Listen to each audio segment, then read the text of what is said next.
我们今天带大家看一套商业房地产，不管你是想投资商业房地产，还是想拥有自家的店铺，这个机会都一定不要错过。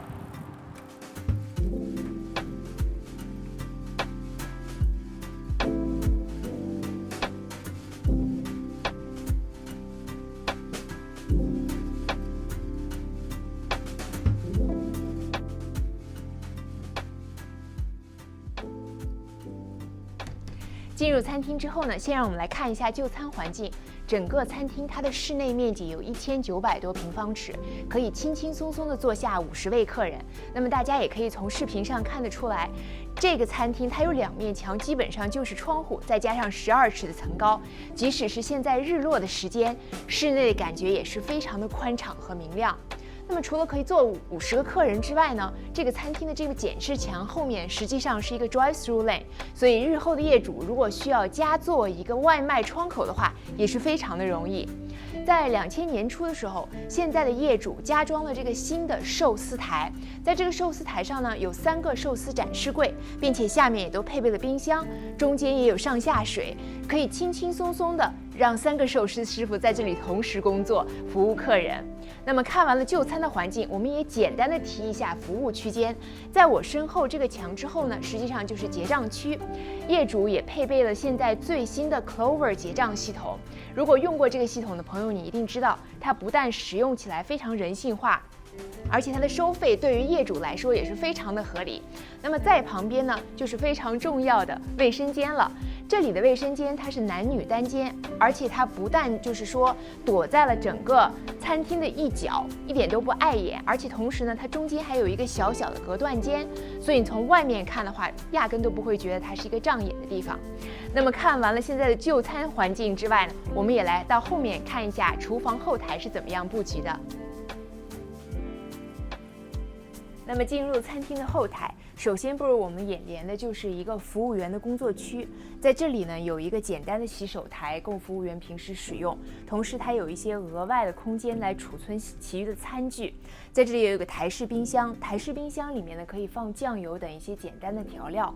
最后我想特别指出来的就是在这一点其实是有水有电，有足够的大小可以放一个可乐机的。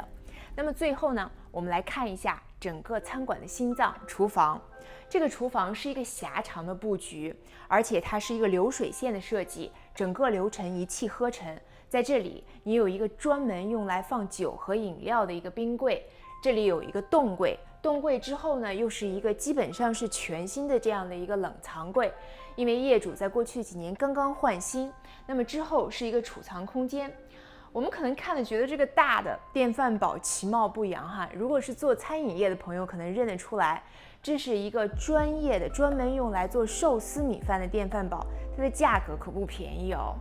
那么接着之后就是6个火头的楼台，这个灶台的旁边呢也有一个专门用来煎炸食物的小的灶台，之后就是另外额外的一个雪柜，可以用来储藏一些小的特殊的一些用品。这边就是一个不锈钢的专业准备食物的这样的一个准备台，之后是一个不锈钢的洗菜盆，而在这里呢就是整个的一个长的流水线式的洗碗线，旁边也有一个可以给员工用来洗手的一个简单的洗手台，之后也有一个专门的制冰机。那么这个厨房呢，可能最大的一个亮点，朋友们是无法从视频上来感受出来的，就是它是全部中央空调控制温度和湿度的。那么在佛罗里达的夏天，在这样的一个厨房里面工作，你的生活质量和工作质量也都会大大有所提高。接下来看一下休息室。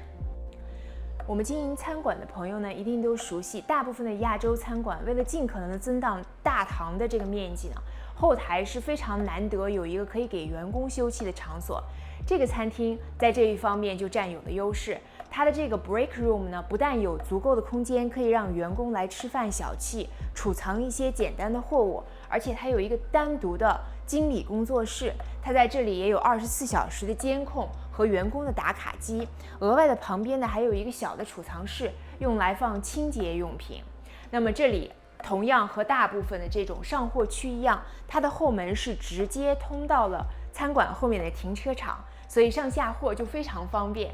那么现在我们把整个餐馆也里里外外看了一个整齐，我们可以坐下来跟大家简单的聊一聊我们对这个餐厅的想法。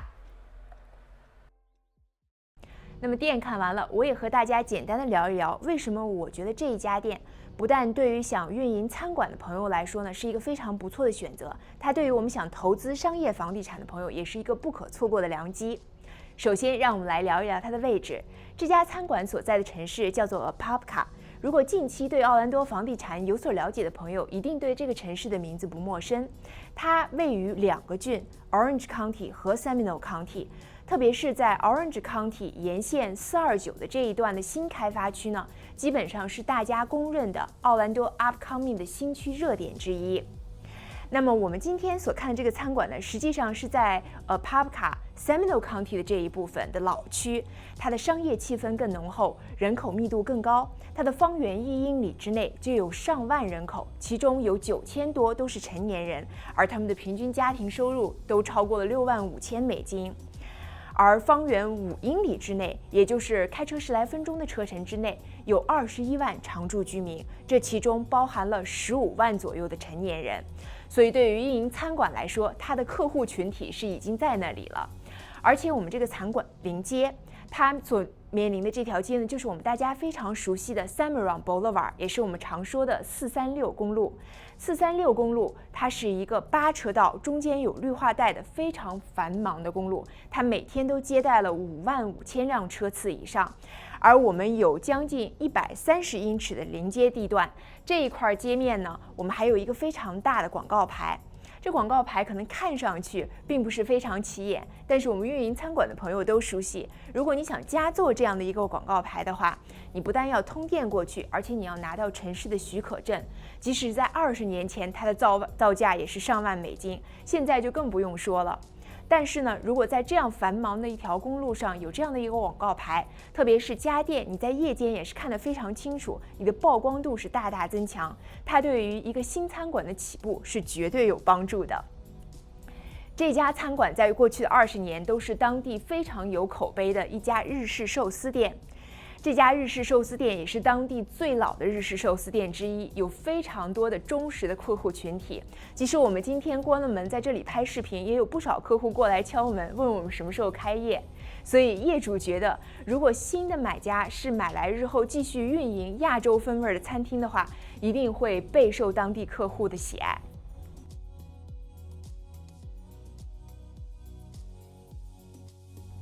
如果你最近想在奥兰多地区租赁或者是购买一家餐厅的话，你一定知道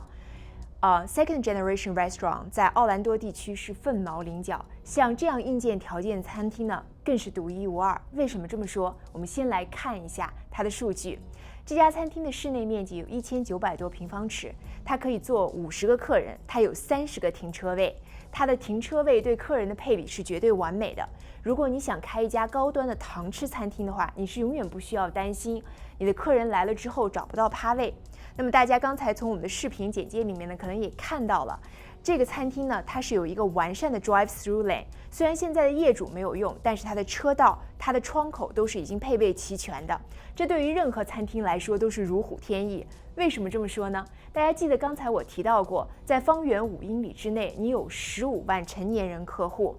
而这些客户在过去的6个月里面，有90%以上的人用过了至少1次 drive-through。随着日常生活节奏越来越快，外卖或者说 drive-through 对于我们来说已经是一个非常流行的概念了。而疫情更是让他们变成了我们日常生活中不可或缺的一部分。如果你有一个 drive-through lane 的话，你的这个外卖的程序呢就更加的流畅，更加的高效，不需要占用你任何堂吃的车位。这家餐厅他们的业主是日裔和韩裔美国人，在过去的20年，他们亲自经营着这家日式寿司店。这在餐馆行业其实是非常少见的，绝大多数的餐馆都需要从房东那里长期租赁店面，而等到租约结束的时候，房东一般都需要花不小的一笔资金来重新的维修和维护这个店面。自家车和租车的区别，我不需要多说，大家也都明白的。如果你亲自来看一下这家店里的话，就可以感受到这种区别。不管是大堂、厨房、洗手间，还是后面的休息场所和储藏室，每一个角落都被业主打理得一尘不染，维护得尽善尽美。所以说，如果你是想运营餐厅的话，你只需要带着你的库存过来，明天就可以开店营业了。那么，在疫情之后的商业房地产市场，餐馆也是所有的零售行业里面回归最快的一个行业。这无疑对于我们想投资商业房地产的朋友来说，是一个完美的选择。所以，如果你对这家餐厅店面感兴趣的话，有什么问题，我们把所有详细的信息都罗列在了视频下的一个链接里面。在那个网站里面，我们罗列了所有的硬件具体的信息，包括我们的联系方式。如果你有什么问题，可以直接联系我们。我们下个视频见。